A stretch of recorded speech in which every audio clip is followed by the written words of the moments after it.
See you there. Welcome to the James and Kale podcast. Today, we're going to be covering The Old Man in the Sea. I hope you guys enjoy. Santiago, wake up. What? I'm sorry, but I can't help you on today's expedition. What? My parents say you have bad luck. I needed you on this expedition. Scene 1. Pros and cons of the boy not being able to go along with Santiago. What do you think about that? I think it's definitely a con for Santiago, because if he does catch a lot of fish or he does need an extra hand, he's definitely not going to have it. Yeah, that is a big problem because Santiago's getting older. It's going to be harder for him to do that. Everything that he has to do alone now, and he's in this deficit where he's not catching fish, even with the boys. So I feel like going into him going onto the boat and actually trying to go catch the fish, I feel like it sets a dimmer tone for the rest of the book. Yeah, and with just him going in general, not even to help, but that gives him company, so he'd become less sane, I guess. Yeah.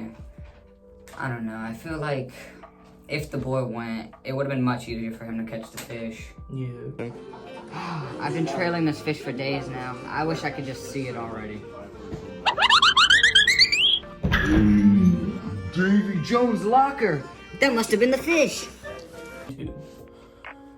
Pros and cons of Santiago following the fish for days. Well, I feel like he gets really exhausted following the fish for so long, and it really takes a toll on him trying to catch the fish. He says that the fish has unusual behavior as to how fish normally are. Like, he says it keeps going in a straight line, straight out, and pulling the little skiff with it, which I feel like is weird. I feel like a fish really, like he said, wouldn't usually do that. Yeah, especially if it's like caught. You'd expect it to freak out and tire itself out, but the fact that this fish stayed calm and kept going in a straight line, I feel like it shows that the fish maybe had experience with another fisherman hooking it and him getting free. That's a valid point. That is a really good point. I agree with that. I also think that it would tire Santiago out like a lot, as like the book said. Mm-hmm. But I don't think that it would be like humane. Like, I don't think it would be possible for days. Yeah, I mean, he had food, but it was real limited. And he's an old man. He was not only tired. that, but he was eating raw fish. Yeah. I feel like your stomach would give out to that eventually. I feel like raw fish isn't very good for you in general. I don't know. So I definitely think that was a con. Yeah, 100%. What do you think for a pro? Well, I feel like there's not very many pros in a situation like that where it's dragging him out. It gave him, he had I wouldn't say good time, but he gave him the experience on it. And he made peace with the fish. Like, he talked to it almost like a spiritual in a way. Yeah, or like a strong adversary, like someone who he sees as his equal. So, I don't know. It gave him respect for the fish, for sure. So, I guess that's a pro. Yeah. What do you see as a pro? What do I see as a pro? That he got the experience out of it and a little bit more training for a better fishing experience for next time when he goes out. Another pro I see, it took him out of the deficit. So, that really gave him like a moral boost. Like, he got happiness out of catching the fish. Because one, it was the biggest fish he had ever caught before, and two, it was something like 84 days where he hadn't caught a single fish, and he's finally catching this fish after so long. And it just so happened to be the biggest fish he's ever seen. It just so coincidentally. I'm gonna get you fish.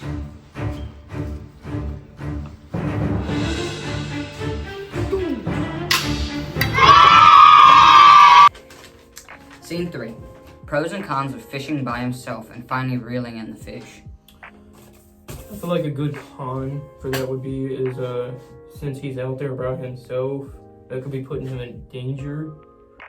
Because what if something happened, like he's fishing and like, per se the fishing line snaps and he's trying to tug it in and like he hits himself in the And, you know, that could happen. Yeah, He could knock himself out, and that could be very he dangerous. could fall off the boat. The fish, Yeah. if the fish tugged on it hard enough, he might be able to flip the boat. I mean, it's real tiny. And not only that, but later on in the book, it talks about a shark attack. And what if the shark attacked just the skiff by itself? Yeah, he would have been screwed. You think a shark that's like, didn't he say they were babies, or was that the two sharks? I think that was the two sharks. Alright, well, I feel like a shark, any type of really shark, could really just attack a boat and make a hole in it, or like mess it up bad enough to where it's not able to stay up above the water anymore, which wouldn't have been good, obviously. If he's drifting out into the ocean for days, he's probably too far away to make it with a hole in his boat.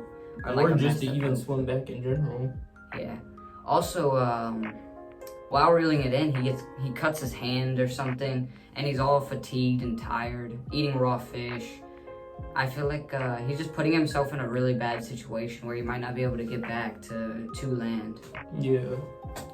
It's hard to see pros in a situation like that. Yeah, I think one pro would probably be, again, he gets to go through the experience, so if it ever happens, per se, in the future again, he could know how to better handle himself. Yeah. It's kind of weird that he would put himself through that. Like, I understand why, because of his pride, but it's just, it's a life or death situation, or it could have been if he took the wrong precautions, or like just one bad thing happened, he could have been dead. Yeah, and I don't understand why, like, I wonder if he ever thought about just cutting the line whenever he did get a fish, if it would have been too big or too dangerous for him to do. Yeah, I don't know. It was tough for him to reel it in, or he said he couldn't reel it in. He had to wait for it to tire out or start coming up from the water. Didn't he say it was too deep? Yeah. Yeah, I feel like at that point you should probably just take your losses and just leave. Oh, shark! Get off of him! No, he took 40 pounds of my fish! Scene 4, pros and cons of the shark attacking. Again, this is like the whole book kind of brings a negative vibe. Like, there's really not many pros you can see in a situation like this. I really only see cons. Like, the shark came and attacked, I'm guessing because it must have either felt or sensed, maybe got a hint of blood from the hooking of the fish. And now that it's attacking the fish, not only is it damaging like the integrity of the fish, like Santiago sees it in like a sense of beauty, because I guess he in the book he kept describing like the way the fish looked and how deep the color was. It also says he couldn't even look at it after the shark attacks because of how they messed it up. They ruined the fish, and he felt bad for the fish. And after it ruining the fish and him not even being able to look at it, which is sad in itself, it's also, there's more blood in the water, which is obviously going to attract more sharks, which we know happens later on in the book, which obviously isn't a good thing. No. Do you have any pros you can think of? No, this is mainly a con, in my opinion. I mean, the whole situation in itself is not very good. You're in a small boat, and you got this very large fish, and you speared it, and now there's blood in the water. And obviously, sharks are going to come around eventually. Yeah. So I don't think there's any pros on this one. If only he had a bigger boat, or he had the boy like he kept saying, he kept asking. Well, Oh, it's even only then, boy. if he did have the boy like he kept saying, I don't think there would have been much more of a difference. I mean, maybe they would have gotten It reeled in faster, but maybe a little bit faster, but then if the boy was there, the little bit of water that he did say he had would have gone quicker because of Yeah. the tube, you're right. and they would have had to have more food. Yeah, that's a good point. So there really wouldn't be much difference even if they did have the boy with him. I mean, like, there's really nothing they could have done together or alone. I think that Santiago was just like very, very unprepared for a situation that had occurred like this. Yeah. I don't know. I wonder if he really expected to catch a fish going out there on the 84th day. I mean, probably not a fish that big that would have shrugged him out. Yeah. I mean, I definitely wouldn't have expected it. And it's crazy that he followed something that he couldn't even see for so long. He didn't even see the fish when he caught it. He just knew the line was steadily going one direction, and he assumed that it was something worth following. Which I is mean, crazy. if it's big enough to pull your boat like that. I mean, it is a tiny boat. Like, at one point in the book, I was thinking, maybe it's like a patch of moss that's riding the tides away from, like, land or something like that. Which obviously was wrong, but it could have been something like that, where it was literally nothing. And he spent days up there for nothing. There. But, yeah, I definitely don't see nothing positive about this part, or any of the future parts. Yeah. Oh my God! There's fish bones on Santiago's boat! Scene 5. Pros and cons of the boy finding the fish bones. I'm gonna start off with the pros on this. I think the pros would be that the boy knows that Santiago can catch a fish now, and that if the boy finds the fish bones, then probably the rest of the village would.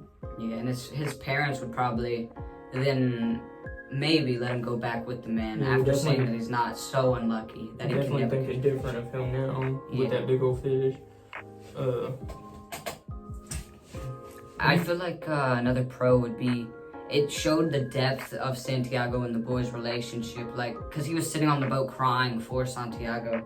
I guess tears of joy that he finally caught a fish after so long, which it shows how close they really were, even though it's hard to tell just from, like, the beginning of the book.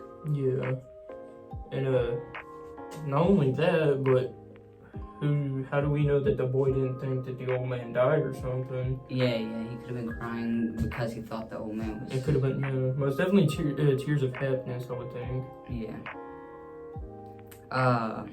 Some cons for this part would probably, definitely, obviously, be that the whole fish was just bones by that point. Like, there was barely anything left of the fish. Yeah, that's definitely a bummer.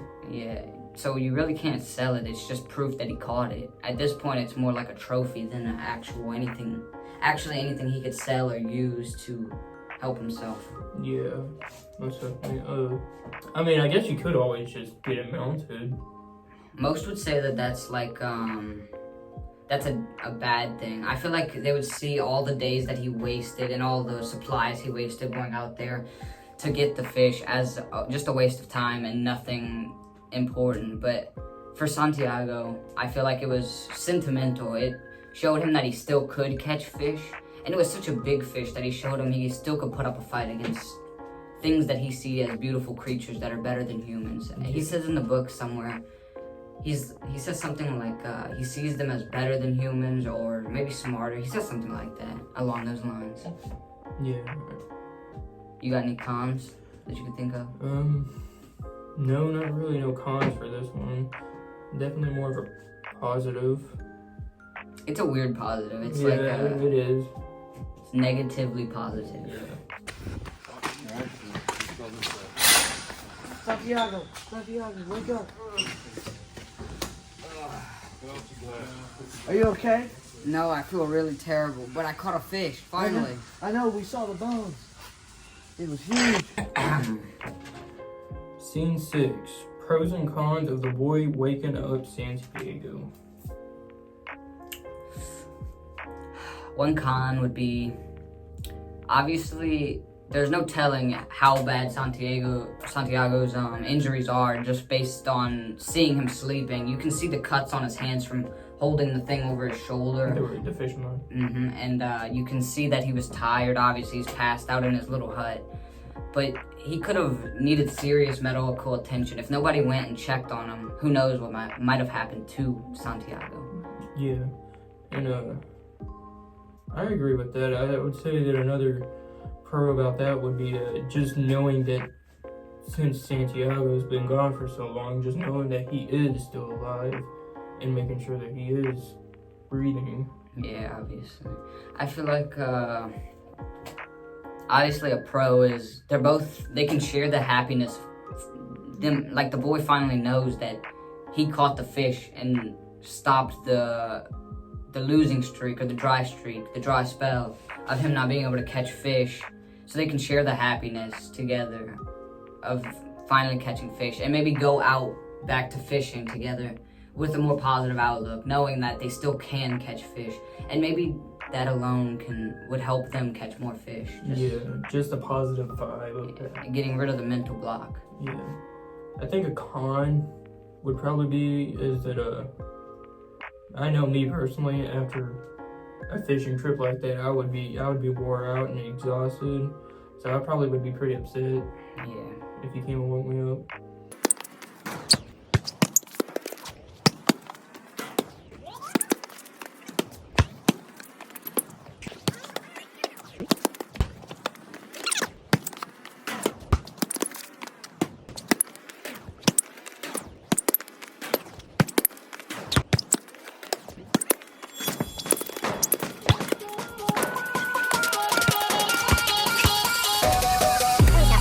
First track.